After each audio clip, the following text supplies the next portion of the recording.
السلام عليكم ورحمة الله وبركاته، ازيكم يا أحلى متابعين؟ يا رب تكونوا بخير وسعادة. النهارده معانا فيديو جديد ونار من كل حاجة عن حاجة كلنا بندور عليها، وهي ازاي تقدر تستخدم انترنت طول شهر رمضان بالكامل.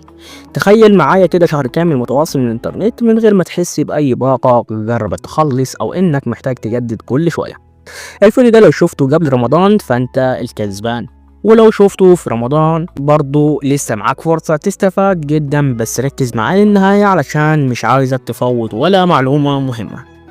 كلنا عارفين ان الانترنت بقي شيء اساسي في حياتنا اليومية، وخصوصا في رمضان مع الضغط على الشبكات واسعار الباقات اللي بتزيد بشكل مستمر. لكن في نفس الوقت شركة زي فودافون بتقدم عروض مميزة جدا خلال الشهر الكريم، والسر كله موجود في تطبيق النهاردة كارت رمضان 2025. يلا بينا ندخل في التفاصيل ونعرف على التطبيق ده وازاي هيغير حياتك في رمضان. اول حاجة بتحمل التطبيق من اسفل الفيديو. اول ما تفتح التطبيق هتلاقي واجهة بسيطة جدا وأنيقة بألوان وخلفيات رمضانية تخليك تحس بأجواء الشهر الكريم. هتلاقي رسالة ترحيبية كل سنة وانتم طيبين وصلوا على النبي على أفضل الصلاة والسلام، والصفحة الرئيسية للتطبيق فيها كل التفاصيل اللي محتاجها. تسجيل دخول بسيط وعدد المستخدمين الناشئين الموجودين على التطبيق وإرشادات التعامل مع التطبيق. وبعد كده بتلاقي الزر اللي هو الكروت اليومية، والتطبيق ده شغال بنظام الكروت، وكل يوم في رمضان بينضاف كارت جديد تلقائي الساعة 12 بالليل. ولو احنا في اليوم الأول من رمضان هتلاقي كارت اليوم الأول متاح، وفي اليوم الثاني هيتضاف الكارت الجديد، وهكذا. كل كارت فيه عروض مميزة زي انترنت مجاني، وطبعا بيكون فيه خصومات على الباقات وعروض خاصة بوقت معين. وتالت حاجة نروح لأقسام التطبيق. التطبيق مقسم لمجموعة أقسام.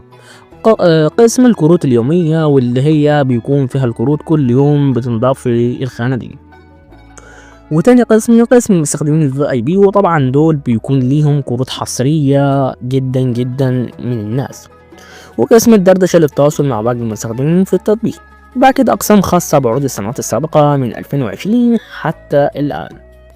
تعال نروح لمميزات كارت في السريع.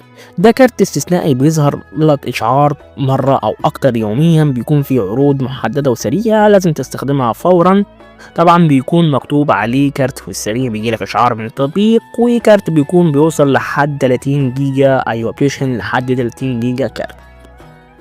بعد كده كارت رمضان 2025 أو 2024 وهكذا، ده كروت السنوات السابقة. التطبيق ده بيحتفظ بكل الكروت السنوات اللي فاتت، وده معناه انك تقدر تشوف العروض القديمة وتستفاد منها، زي 2020 اللي هو كان كارت العزوة، و2021 كان كارت القوة، و2022 كان كارت كل لحظة، و2023 كارت من هنا لبكرة، و2024 كارت الكلمة الحلوة، وطبعا 2025 هننتظر الكارت الجديد بالاسم الجديد.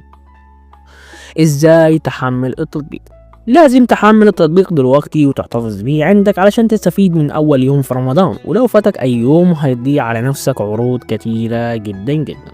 اهم ميزات التطبيق: بيدعم لك كل الشبكات مش بس فودافون، طبعا بتلاقي وي واتصالات واورنج وكل حاجة، بتلاقي بعض العروض من الشركات التانية. وبيتيح لك تشارك الكارت مع اصحابك واهلك، طبعا يعني بتقدر تتيح المشاركة من الكارت اللي انت بتستخدمه وتقدر تديه لاصحابك وعيلتك. وتحديثات يومية بشكل تلقائي، وطبعا بينزل تحديثات تلقائية للتطبيق بدون ما تعمل تثبيت او تحديث انت من عندك، بتلاقي التطبيق يتحدث تلقائي بدون استخدام اي بيانات زيادة من عندك. وطبعا بيكون في مميزات جديدة بتضاف تلقائي كل يوم، لو في اي مشكلة برضو بتتحل تلقائي، وبنعرفك ان كان في مشكلة واتحلت، مش بس بنقولك في مشكلة، لا بتتحل المشكلة، بنقولك كان فيها امر 1 2 3.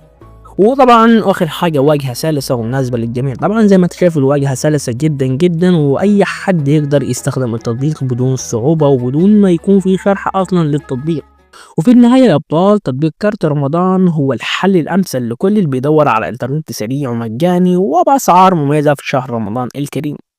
وطبعا تطبيق كارت رمضان بتلاقي كارت رمضان 2025 وسلفتها كان 2024 واللي وراها كان 2023 وهكذا، كل سنة بيكون كارت رمضان مع السنة مع اسم السنة الجديدة. ولو الفيديو عجبك ما تنساش طبعا تعمل اللايك وتشارك الفيديو مع اصحابك، وكمان اشترك في القناة وفعل جرس التنبيهات عشان توصل لك كل فيديوهاتنا الجديدة. وطبعا استنونا في فيديوهات تانية عن حلول الانترنت والتطبيقات المهمة، ورمضان كريم عليكم وكل سنة وانتم طيبين.